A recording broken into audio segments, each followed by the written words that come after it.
বাংলাদেশ আওয়ামী লীগ হচ্ছে আমাদের স্থায়ী ঠিকানা। বঙ্গবন্ধু জননেত্রী শেখ হাসিনা বাংলাদেশকে অনেক কিছুই দিয়েছে। আমরা নৌকা মার্কা নিয়ে এমপি মন্ত্রী হয়েছি বলে আমরা আজকে ট্যাক্স ফ্রি গাড়িতে চড়তে পারছি।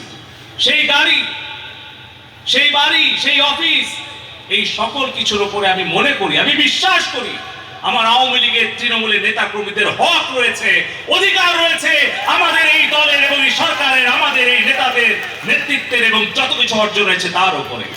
বাংলাদেশ আওয়ামী লীগ, বঙ্গবন্ধু জননেত্রী শেখ হাসিনা বাংলাদেশকে অনেক কিছুই দিয়েছে। আমাদের দায়িত্ব আওয়ামী লীগের কর্মী হিসাবে জননেত্রী শেখ হাসিনাকে, আওয়ামী লীগকে, বঙ্গবন্ধুকে অনেক কিছুই দেওয়া। আমরা যদি নিজেরা একটু খেয়াল করি, আজকে আমার এই সিংলার ঠিকানা, বাড়ির ঠিকানা আপনারা জানেন, কিন্তু আপনারা জানেন যে ঢাকায় আমাকে একটা সরকার বাড়ি দিয়েছে থাকার জন্য। সেটা অনেকে আপনারা গিয়েছেন, অনেকে জাননি, পার্লামেন্টের ভেতরে B5 আবাসিক এরিয়া।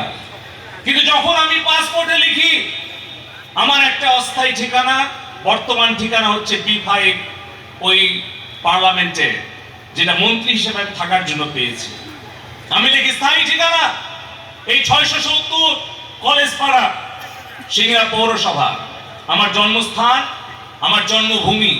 ঠিক একইভাবে আমাদের রাজনৈতিক কর্মীদের মনে রাখতে হবে চেয়ারম্যান, এমপি, মন্ত্রী, মেয়র, এই পদগুলো কিন্তু অস্থায়ী।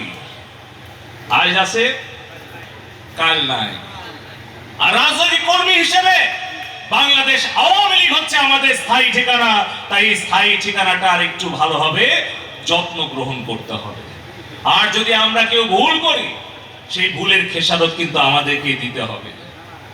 আপনি তো পরের কথা, বাংলাদেশ আওয়ামী লীগের প্রতিষ্ঠাকালীন থেকে ইতিহাস পর্যালোচনা করলে দেখা যায় অনেক বড় বড় প্রভাবশালী নেতারা হারিয়ে গেছে, ইতিহাসে রাস্তা খুঁড়ে নিক্ষিপ্ত হয়েছে যখন তারা আওয়ামী লীগ ছেড়ে নিজের স্বার্থে অন্য কোনো পথ খোঁজার চেষ্টা করেছে। তাই আজকে বলতে চাই, আসুন আমরা আমাদের ভুল ত্রুটি সংশোধন করে জননেত্রী শেখ হাসিনার নেতৃত্বে বঙ্গবন্ধুর আদর্শের সৈনিক হিসেবে যে আদর্শ এবং ত্যাগের দৃষ্টান্ত জাতির পিতা বঙ্গবন্ধু রেখে গেছেন, আমাদের নাটোর জেলার নেতৃবৃন্দ রেখে গেছেন, আমাদের সিংড়া উপজেলা, ইউনিয়ন, ওয়ার্ড, গ্রাম, মহল্লা পর্যায়ে তৃণমূলের নেতা কর্মীরা আমাদের সামনে রেখে গেছেন, সেই ত্যাগের আদর্শটা আমরা আমাদের রাজনৈতিক জীবনে যেন আমরা গ্রহণ করি।